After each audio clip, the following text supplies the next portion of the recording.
Good afternoon, my name is Ryan and I'm the founder of Night Owl Cinematics, a YouTube channel in Singapore. Usually my wife speaks at such event, but she had forgotten of a business trip she had to take, so she left me alone to die. So here I am.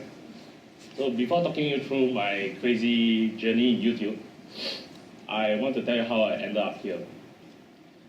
Many things happened, from nearly being bankrupt to working with big brands and government agencies to getting awarded Forbes 30 under 30. But the most amazing thing that actually happened is that I was invited back by schools that rejected my application as a speaker to inspire their students. So I was a school dropout, so how did I end up here?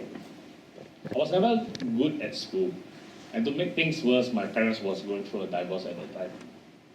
So at the last year of my high school, I decided to drop out and join the working force. I was 16 years old. I tried everything from being a waiter to a martial art performer to an event organizer and even a model when I didn't look like this. Okay, so I tried to go back to school and send my applications to many schools and universities, but I was rejected due to lack of education and qualification. So I didn't have any interest in whatever I was doing, and as I was searching for a direction in my life, I found the love of my life, Sylvia. So I met my future wife at 16, got married at 22, and decided that it was a great idea to invest all my life savings into opening a restaurant, as I like to eat. But I quickly discovered that running a restaurant is very different from liking to eat. So needless to say, it quickly went south. So after I closed down my restaurant, I was broke. Like $20 in the bank broke. So I even got into a fight with an old man when he picked up my $10 when he dropped out of my pocket. But you can't blame me because it's technically half my fortune. So this change was also the lowest point of my life. Then we came across a beautiful wedding video, which inspired us to become a wedding videographer. But we weren't good at what we were doing, so we went on to take on many videography-related jobs such as events coverage, birthday parties, and even funerals, hoping to get better. And then an opportunity came when I got my first international client.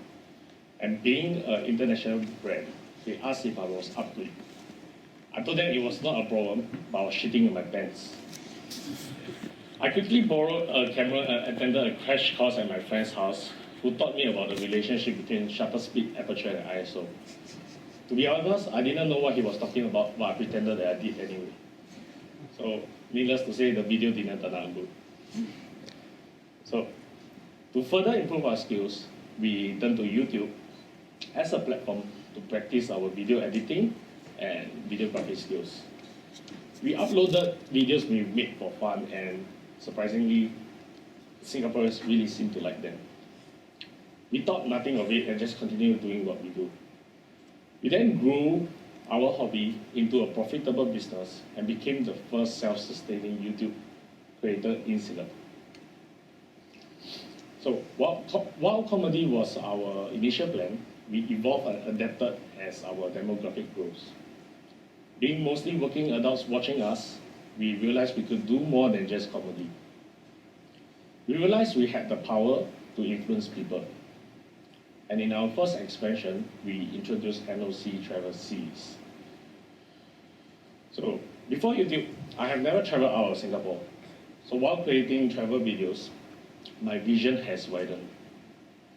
My friends call me the Little Beach Fairy Princess because I am a typical sheltered Singaporean who complain about my bedsheet not having enough thread counts. I complain about ERP, I complain about car prices, but as we film more, I came to truly appreciate Singapore. The more country we went, the more awesome Singapore became. And through our travel content, we really want to share this sentiment. In addition to travel, our content also expanded to other areas such as gaming and technology under NOC Plays, where we cater to men children with games and tech reviews, and also vlogs for hardcore fans who wants to have a deeper insight in our lives.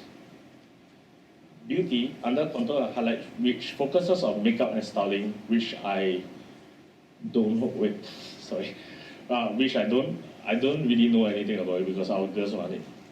And because in NLC we aim to groom our talents and crew to have a stake in our business and not just remain as talents and crew.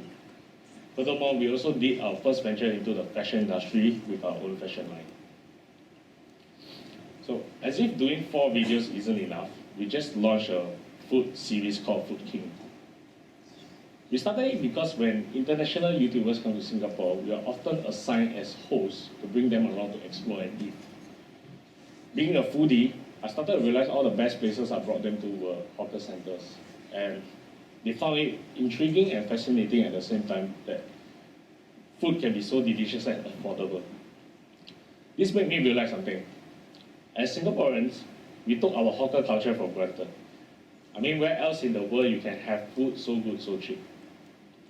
Therefore, in Food King, we hope to promote our unique Singaporean food culture to the world and for Singaporeans to appreciate and hopefully keep this culture alive in generations to come.